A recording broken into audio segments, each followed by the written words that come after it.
Hello everyone. इस video में हम पढ़ेंगे क्लास 8th एनसीईआरटी इंग्लिश की poem when I set out for Lyonnesse. तो देखिए, स्टार्टिंग में हमें बताया गया है कि एज अ जो यंग अप्रेंटाइज आर्किटेक्ट, मतलब जो प्रैक्टिस करते हैं ना, आर्किटेक्ट जो बिल्डिंग्स वगैरह बनाने का काम होता है वो आर्किटेक्ट करते हैं। तो यंग थे वो, अप्रेंटाइज प्रैक्टिस कर रहे थे।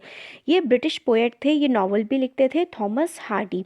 वो एक बार एक थोड़ा ख़राब हुए चर्च में, जो काफ़ी ज़्यादा ख़राब हो गया था, उसको सही करने के लिए, रेस्टोर करने के लिए एक चर्च में जाते हैं।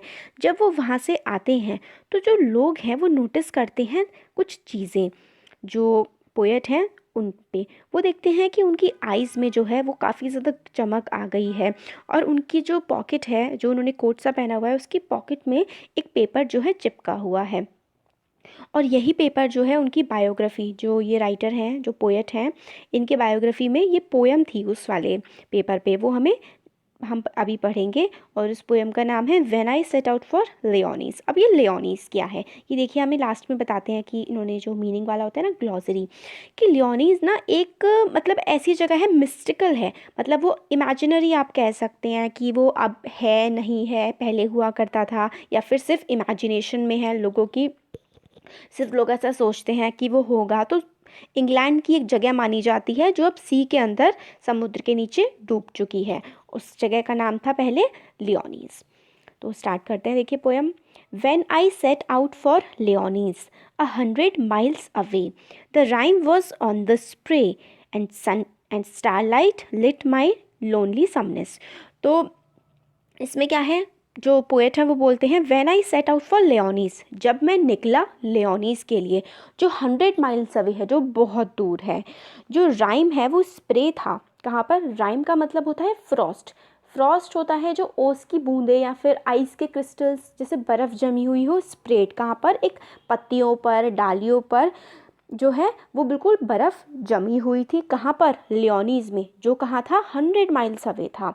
एंड स्टारलिट लेट माई लोनसमनेस, और जो शाम का मौसम था, रात का मौसम था, और तारे चमक रहे थे, तो वो मेरी जो लोनसमनेस है, मेरे अकेलेपन को लिट कर रहे थे, चमका रहे थे। When I set out for Lyonnesse 100 miles away, फिर से पोएम का रिपीटेशन होता है कि जब मैं गया था लियोनी, जो कि बहुत दूर है। What would bechance at Leone, when I should sojourn there? No prophet does declare, nor did the wisest wizard guess. तो बेचांस का मतलब होता है, देखिए हमें आगे इसमें बताया हुआ है ग्लॉसरी में, बेचांस का मतलब होता है चांस टू हैपन, ऐसा हो गया। डस्ट का मतलब होता है डेयर, मतलब हिम्मत करना। तो जब मैं लियोनी जाने का मुझे चांस मिला, तो वाइल आई शुड सजॉन देयर, देखिए सजॉन का मतलब भी हमें यहाँ पे दिया हुआ है। सजॉन का मतलब होता है स्टे करना, और जब मैंने लियोनी में जो है स्टे किया, मैं रुका।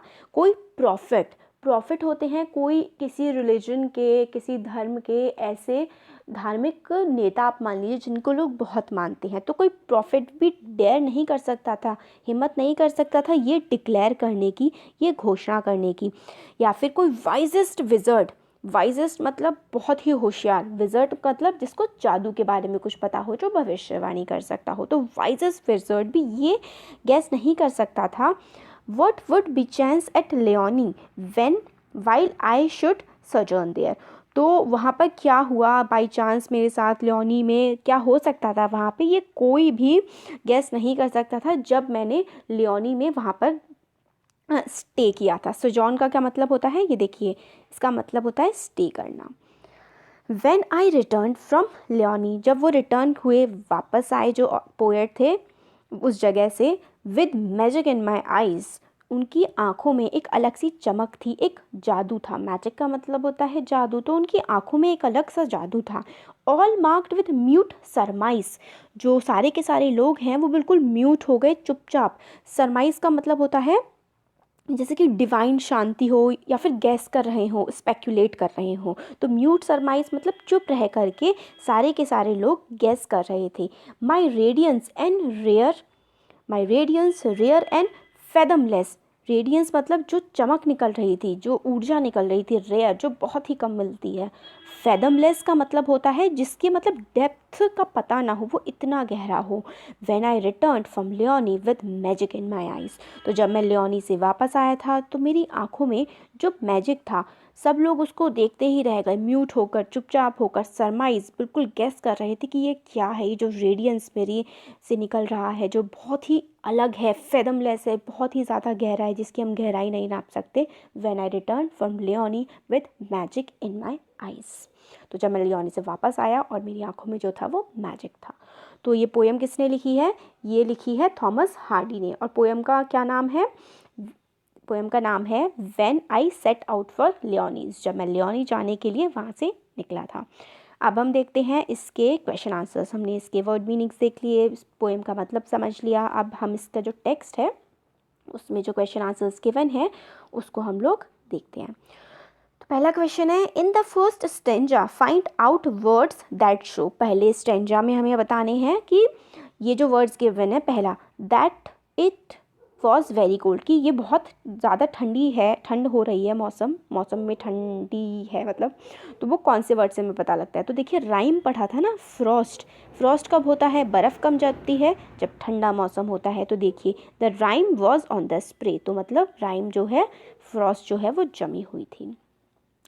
It was very late evening, star चमचमा रहे थे ना, हमने पढ़ा था स्टारलेट, तो ये इससे पता लगता है कि काफ़ी लेट इवनिंग हो गई थी। फिर जो इसका नेक्स्ट क्वेश्चन है वो लोनली सम वाला है, देखो।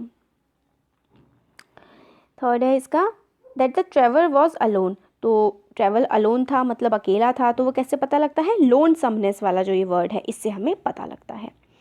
फिर नेक्स्ट है something happened at Leone, it was, जो कुछ हुआ था मतलब कुछ हुआ था ना लियोनी में, वो क्या था? वो इम्प्रोबेबल था, इम्पॉसिबल था या अनफोर्सिनेबल था? वो क्या था?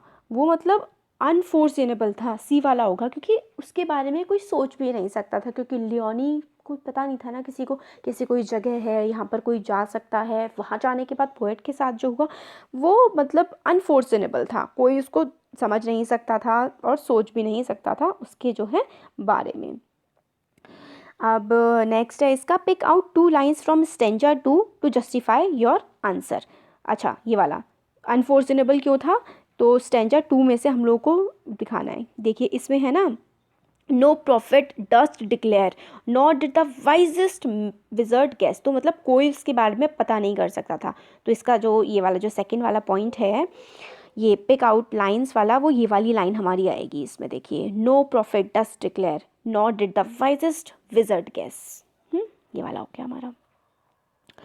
फिर read the line stanza 3 that implies the following, every one noticed something and they made guesses but didn't speak a word. ये किससे हमें पता लगता है? तो ये देखिए हमें इस वाली लाइन से पता लगता है।